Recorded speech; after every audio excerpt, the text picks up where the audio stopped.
নমস্কার বন্ধুরা, নমস্কার। আবার একটি নতুন ব্লগে আপনাদের সবাইকে স্বাগত জানাই। আজকে আমরা বিভিন্ন রকম সবজি দিয়ে পঞ্চব্যঞ্জন রান্না করে দেখাবো। আপনারা আমাদের সঙ্গে থাকুন, আমাদের চ্যানেলটিকে দেখতে থাকুন।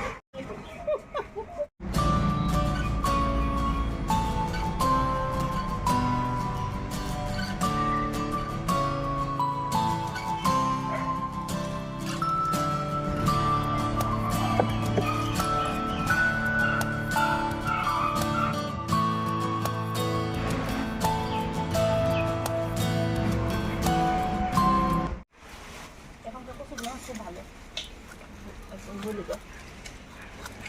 পঞ্চব্যঞ্জনের জন্য আমরা আগে সবজিগুলোকে কেটে নিচ্ছি।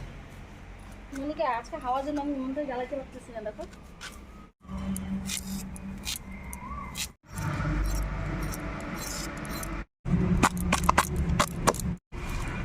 কুমড়াটা খুব ভালো, মিষ্টি হবে। ভাড়ালিগুলো আমাদের গাছের গো, একদম নরম ভাড়ালি। ভাড়ালিগুলোকে এই যে এইভাবে কেটে এইভাবে আঁশ তুলে নিলে আর আঁশ থাকবে না সবজিতে।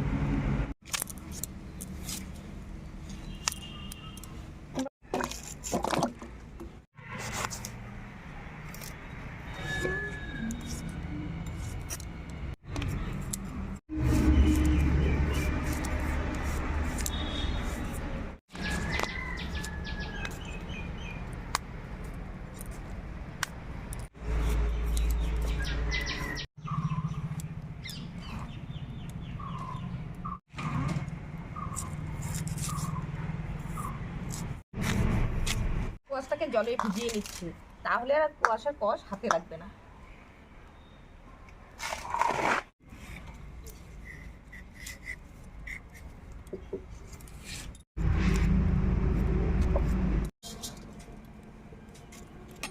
এটাকে ভালো করেই ভেজে নিব, তাহলে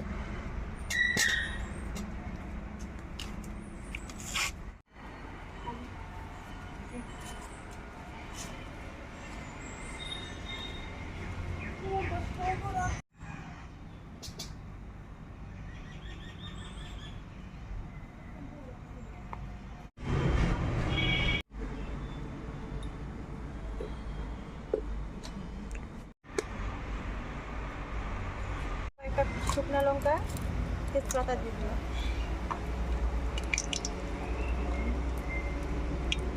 সুন্দর দিয়ে দিচ্ছি, দিয়ে দিলাম।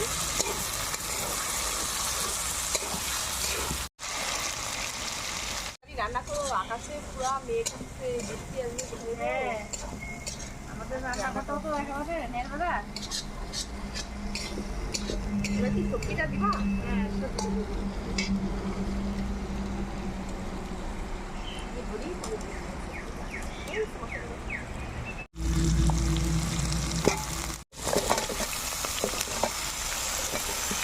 পরিমাণ মতো লবণ দিয়ে দিলাম, হলুদ গুঁড়ো। এখন সবজিটা আমি একটু নেড়ে চেড়ে ঢাকা দিয়ে দিচ্ছি।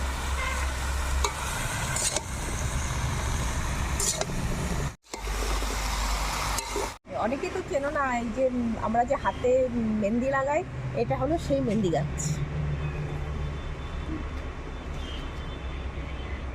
এটা ডাল কেটে লাগাইছিল।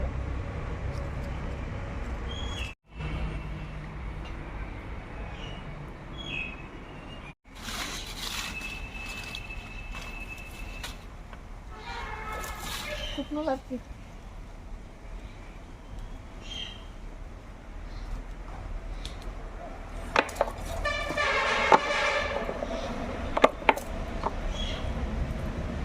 একটু পরিমাণ মতো চিনি দিয়ে দিচ্ছি, তাহলে সবজিটা তাড়াতাড়ি সিদ্ধ হবে।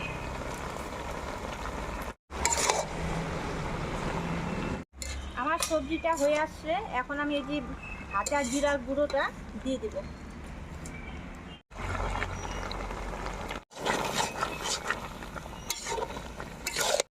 এবার আমি গরম মশলা আর একটু ঘি দিয়ে নেড়ে চেড়ে নামিয়ে দেব। দিচ্ছি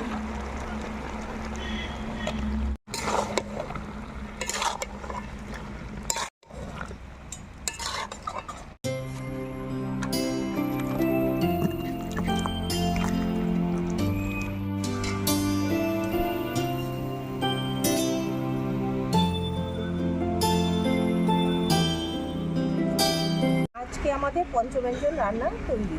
এটা যে কোনো পূজা পার্বণের জন্য উপযুক্ত রান্না।